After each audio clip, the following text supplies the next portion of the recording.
Being a feminist today is you must just want to get laid. There's no reason to believe in all of these crazy things that seek to strip you of your masculinity, perpetuate these terrible ideas that men are evil and all of these things. That has to be the reason.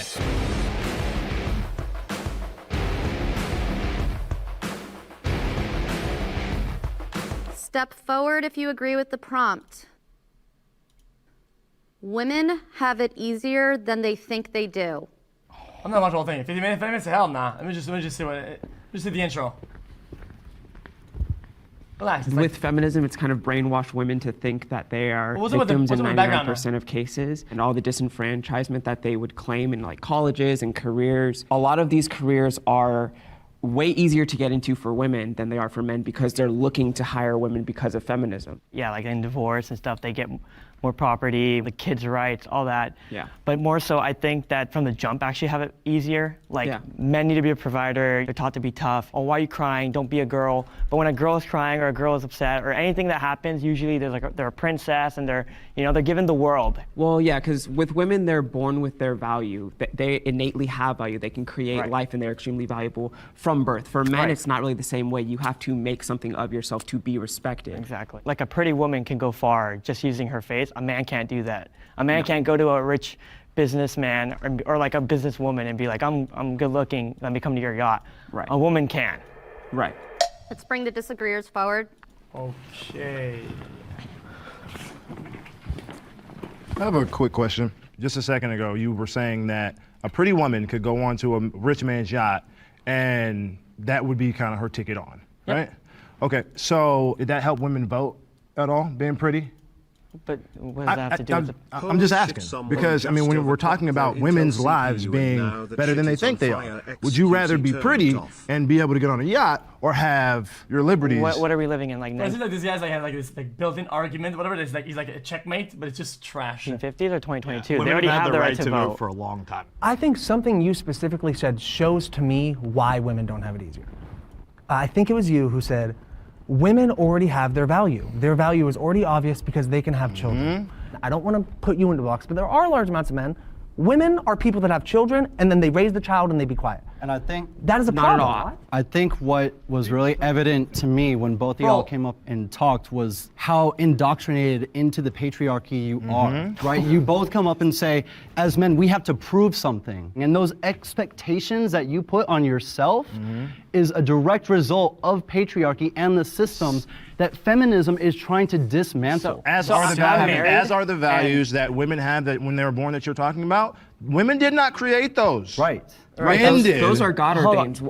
Men and women are both equal under God and in value as human beings. In Genesis, you have a creation of both men and women that are made in God's image. We're not about to quote the Bible and like something else. Hold on, but I mean, we can. We're operating in a country where there's a separation of church and state. You cannot use religion as a motivation to make legislation. If I hear one more person use religion as a reason to not give rights to people, I'm probably gonna fucking explode. People using their own personal ideologies as an excuse to implement legislation over other people's lives are simply just not okay with the fact that they can't control everything around them.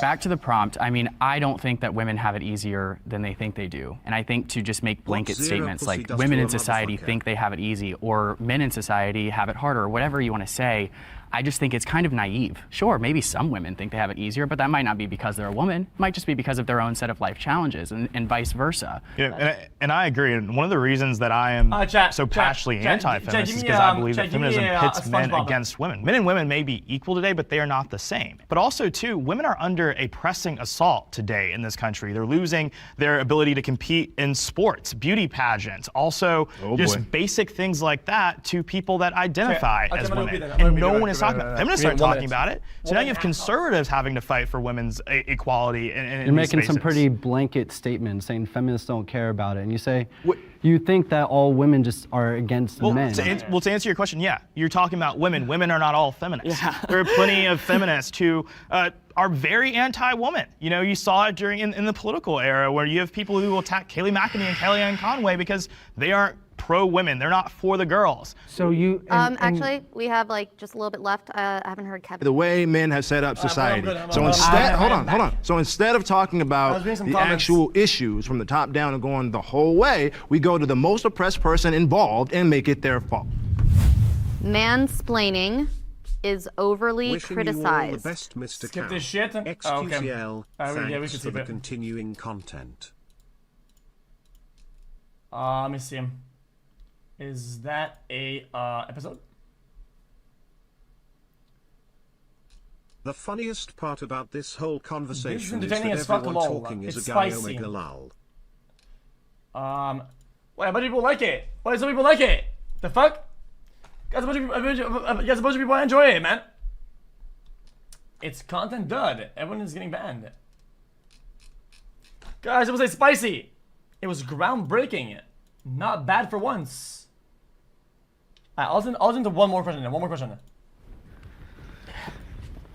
What did it say?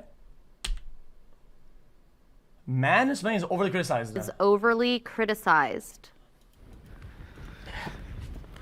I've never seen more maidenless men. Yeah, no, I don't think a lot of people do that. I frequently come across videos online where say? like a man will respond back to a broad generalization about women, and they'll be like, "Oh, you're just mansplaining it," as if men aren't allowed to have a voice in the conversation. And I think that the term itself, it's just not really defined. And mansplaining is just not real. Yeah. Like it literally is a man explaining something, and these people get angry about it. Like that's the reality of the times in which we live. And it also hurts the ability of men to have conversations with women, because you think, oh wow, if I explain this issue to her, then I'm going to be accused of mansplaining, or I'm going to be accused of being sexist because I don't think she understands it. That's toxic, and it hurts women, it hurts men, and it's just not a way for us to have a function. It's not because somebody accuses you of mansplaining, right? They have to cave into their fucking molding. You can just continue on. If you're not mansplaining and they accuse you of that, you can just... At its core, it's completely hypocritical, because the feminist plight is that women need to have a voice and they're being told they can't have a voice. And then they turn around and do the exact same thing and say, you're mansplaining me. You shouldn't have a voice about this topic because you're a man. And we're targeted because of our identity, and no one cares about it because we're supposedly in positions of power, so we don't get to be victims. We don't get to say, oh, you should feel bad for us, because we're men, so we don't get to have the luxury of having the benefit of the doubt of society or the media or any of those things, and it's a shame. It's a shame. Right. Yeah. Interesting. I want to see what these guys have to say, though. I'm going to speak about mansplaining from a different perspective, because you guys are talking about controversial topics. I'm going to talk about it from just like a day-to-day perspective. In my relationship with my partner, how I try to be really mindful of mansplaining is when she is sharing her struggle. I think a tendency that can be conditioned in me through just how men dominate and want to have to solve problems and all that is I want to jump in and just solve it and try to explain what's happening here and try to question her experience and be like, hey, like, well, did you think about this? Did you think about that? Well, I see this. Hey, that inherently in itself comes off as mansplaining, because... Wait, but what does that have anything to do with her being a woman and him being a man? Bro, if somebody pulls up and starts talking about chocolate bars, I don't give a fuck whether it's a girl, a guy, a raccoon, fucking fresh air. I don't give a fuck. I'll talk about the bar chocolate however the fuck I want to. The fuck?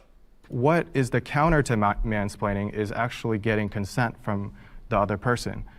How do you want to be supported? Do you want me to support you and listen to you, or do you want me to help solve problems? It's also, mansplaining is also not just having this guy is absolutely That's not the situation. The idea is when a man interjects an opinion that he either is not fully educated on or does not have the appropriate empathy to be able to talk about. See, how is that different than a woman doing that? Yeah, exactly. That's my issue. Then feel free when a woman does that to say you're womansplaining. I don't think that there's a reason that term Nobody does that. Because you're not allowed to do that towards women in society. I promise you, if you did that, it would be just fine. You just invented it. It would be just fine. Well, I think the difference is, though, when if that were to happen to men, it wouldn't quiet our voices to being completely unheard. My wife is a physics and math teacher. If she has the answer to a question in a staff meeting, she's going to have to be louder than the men in the room, because that is the way society has conditioned people to operate, especially in male-dominated spaces. Yeah. That's what mansplaining is. I have one more. The guy said what? Voices to being completely unheard. My wife is a physics and math teacher. If she has the answer to a question in a staff meeting. She's gonna have to be louder than the men in the room because that is the way society has conditioned people to operate, especially in male-dominated spaces. Yeah. That's what mansplaining is. I have one more question. Is it about the word? Yeah, that's what I feel. Is it like about we keep the on word? getting hung up on like words like Y'all mansplaining really don't. Y'all have a lot of and problems with a lot of patriarchy, these like, languages. When you say mansplaining, you have to understand that subconsciously we're already creating a divide when really a woman can mansplain by definition the way you guys are explaining it, and that's just as wrong as if a man does it. So why is it called mansplaining? Why isn't it just disrespectful? So when your life is not at stake, when you're not being bit. attacked, That's I think you can focus pretty on basic. when you're not at risk of being. You live in Yeah, these are two labels that don't even need to happen. dude, to be honest. Men are attacked every single day. Women are attacked more. But I think from a societal standpoint, you guys talk a lot about social conditioning and how women feel uncomfortable. But don't you think this narrative that you're saying right now is contributing to that? Telling women that they should be scared when they're in an environment full of men. Telling women that, you know, they are oppressed, they are this, they're that. By telling women they're less than men. Let me respond to that. They're not telling them that. They're validating the fact that that's the reality. Right. Okay. Women should be encouraged to be financially independent of men. Yeah, no shit. Jesus Christ. Well, no fucking shit. I think this one's a no-brainer, right? I believe that men and women are equal. They're just not the same. And I think with that equality comes equal responsibility to be able to provide for yourself. And when I think about what could provide oppression, if that were to exist, would be this idea that they were tethered to men to live their lives. I think if you remove that tethering, then obviously women are free to do whatever they please and exit very bad situations. You know, one of the most unfortunate stories that you hear so often is that so many women are forced to live in very dangerous circumstances because they don't know who's going to provide for their child if they leave. They don't know who's going to provide for them if they leave. And so I think financial independence for anyone is always just actually a good idea. Yeah, I want to speak about this through a different lens. I think it should be like women should be empowered to be financially independent. Encouraged versus empowered takes a different sense of support. Speaking to how men feel the need to provide. Sometimes when a woman makes more than a man, men can feel like they're less of a man because the woman is taking more of the boss and provision kind of role in the household. So I think that it's important to be able to equip women with being able to feel like they are empowered. And that is a feminist thing because it is breaking the gender norms of what is masculine and what is feminine role. Yeah, I also think it is important though in this conversation to recognize the women that don't want to be financially independent in a marriage. You know, there's a lot of women in our country that enjoy being mothers, and I think being a mother is one incredibly valuable. Yeah, exactly, and that doesn't necessarily mean that they're stuck in their situation because they're doing something very valuable by sacrificing that freedom in order to raise our next generation. Yeah. But if the provider starts fucking trolling 32. and being absolutely insane or whatever the fuck, it doesn't mean that they'll be able to survive on their own afterwards. That's the problem though. Just giving a choice, right? And their love is their labor, right? Right, Their love That's is the their problem, labor now. Okay, I have a few different thoughts. One of them would be the importance of the family. I think women should go out and be financially smart and know how to make money and be able to make money for themselves. But being independent of men leaves this notion of that you can never trust a man or that men are unsafe. And the problem that this brings is in the family. Okay, Can I ask you why? Hold on, I'm just going to this guy has with the nuclear family, you have, and this is for both men and women, they're the most happiest when they are in that kind of dynamic. And to your point about marriages where women makes more than the man, that's one of the biggest indicators of divorce. And I think there is a societal and honestly God-given responsibility for men to provide. So when men are told that women are going to be independent of you, you're stripping away a lot of their purpose and responsibility to be caretakers of women and to provide for women. I would also say that the biggest group of people Bro, once the kid is hatched, okay, how about you both take care of it, you fucking moron, okay?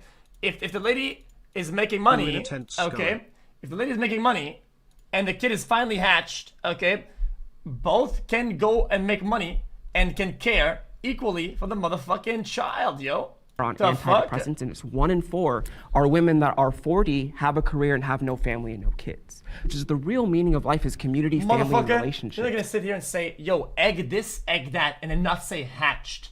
It's hatched, bitch. Can I respond to one specific thing you said, which is the demographic of women over 40 taking antidepressants, and you're using that as proof that they're the most depressed group. Men just kill themselves. So like all the men that have killed themselves, if they didn't do that and we're still here, men would predominantly be more depressed than women. There's no basis. But also the men statistically kill themselves more. But we're talking about two completely different points. Well, I think he's just saying that statistic is a little bit difficult to process. I'm saying that it's out of context because the men that there's other factors. Yeah, there's other factors. There's always going to be other factors, but that's a clear indicator that women at some point, whether they started wanting a career, will eventually want to fall into a role of being a mom, having children, because that is what women derive the most happiness from. You got a lot of studies and stats over here, which is cool. But like when we're talking about financial literacy and financial freedom, there are a lot of women that have the ability, that decide to step back, all those types of things. None of that has to be taken away or omitted in order for them to be empowered. People should be able to do in their households what they want to do. Right. And I don't think anybody's trying to take that option away from women. I think y'all think people are, but I don't think that's really happening. But they are. But they are. We see that in society today. People demonizing women for choosing to stay at home. Female empowerment.